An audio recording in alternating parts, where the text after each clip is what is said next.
因应超高龄社会，劳动部推动照顾服务就业奖励措施，鼓励无头路的人加入长照服务。若符合资格，这就业奖励金上济有108000块。来到受到居家照顾者的厝内，先甲到准备中昼顿，甲摒扫厝内等等的工课。李秋辉今年56岁，5月正式成做一个居家照顾服务员。其实4年前，伊捌中风，伫厝内静养一段时间。最近透过好买就业中心，可以找到居家服务员的工课。慢慢把自己的心情调试回来，然后跟家人说，我想要再出去动一下，因为我觉得我还年轻。他有介绍我来那个居服这一块，我对这一块不熟悉，我说好，那我尝试看看。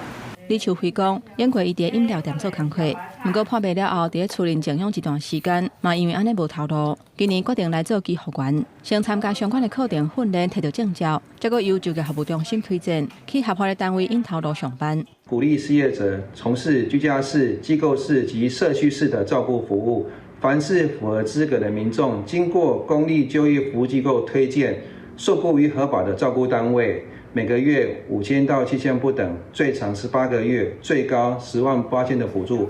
后尾就业服务中心表示，因应超高龄化的社会，甲协助失业的劳工重新登去工课场。劳动部为1806年就推出照顾服务就业奖励措施，希望透过就业服务中心鼓励失业的民众投入照顾服务产业。云林县今年1月至8月，因为就业服务中心的推荐甲介绍，投入照顾服务产业的人数有235个人。